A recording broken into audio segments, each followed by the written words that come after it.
1988 में कोलंबियन विश्वविद्यालय में प्रोफेसर कॉलिडियम एम मिलर द्वारा एक अध्ययन किया गया था। उन्होंने 5वीं कक्षा के एक बड़े समूह को लिया और उन्हें कई पजल्स पर अकेले काम करने को कहा। ये पजल्स बहुत चुनौतीपूर्ण थे, लेकिन बच्चों के प्रदर्शन की परवाह किए बिना उन्हें बताया गया कि उन्होंने बहुत अच्छा किया।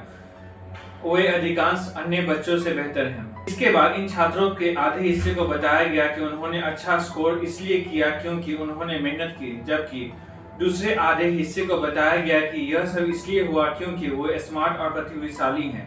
फिर प्रत्येक छात्र को 3 प्रकार और पजल्स दिए गए: आसान, मध्यम, कठिनाई वाले और अत्यंत चुनौतीपूर्ण। जो परिणाम सामने आए वह बहुत दिलचस्प थे। जिन छात्रों को बताया गया कि वो स्मार्ट है, वो ज्यादातर अपना समय आसान पजल्स पर बिताते थे, लगभग बिल्कुल भी कठिन पजल्स पर समय नहीं देते थे और कुल मिलाकर पजल्स को हल करने में कम समय लगाते थे, जो उनकी कम प्रेरणा का संकेत था। और जब उनको पूछा गया कि क्या यह प्रयोग मजेदार लगा, तो उन्होंने कहा कि यह उनके लिए ज्यादा मजेदार नहीं था। दूसरी ओर जिन छात्रों को बताया गया था कि उन्होंने मेहनत की है, वह अपना अधिकांश समय कठिन पजल्स पर बिताते थे। वे कुल मिलाकर भी पजल्स को हल करने में ज्यादा समय लगाते थे, जो उनकी उच्च प्रेरणा का संकेत था। और अंत में उन्होंने कहा कि उन्हें पूरा अनुभव वास्तव में मजेदार लगा। तो इस अध्ययन से हम क्या सीख सकते हैं? एक अवधारणा है जिसे लोकस ऑफ कंट्रोल कहते हैं। इसका मतलब है कि आप अपनी जिंदगी पर कितना नियंत्रण बनाते हैं। जो बच्चे यह सोचते थे कि वह स्मार्ट है, वह बाहरी लोकस ऑफ कंट्रोल में विश्वास करने लगे थे, यानी उन्हें लगता था कि उन्हें प्रदर्शन के कारण वे चीजों को नियंत्रण से बाहर थी।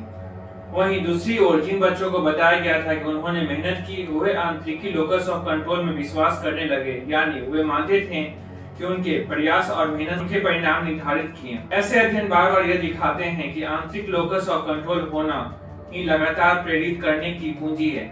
आपको यह महसूस करना होगा कि आपके नियंत्रण में है, जो कुछ भी होता है हमारी आप पर है। मैंने यह अपने अनुभव से देखा है कि जब मैं सेल्स टीम का नेतृत्व करता था, तो ये रिटेल सेल्स या कार सेल्स नहीं था, बल्कि पुरानी शैली से डोर टू डोर सेल्स थी, जिसमें सबसे ज्यादातर कर्मचारी छोड़ना होता है। ज्यादातर लोग एक हफ्ते से ज्यादा नहीं टिक पाते। इनमें बहुत प्रेरित होना जरूरी होता है, क्योंकि हर दिन सैकड़ों अस्वीकृताएं झेलनी पड़ती है। जब नए सेल्समैन का पहला खराब दिन आता, तो मैं उनसे पूछता, तुम्हें क्या लगता है आज तुम्हें कोई सेल्स नहीं मिली?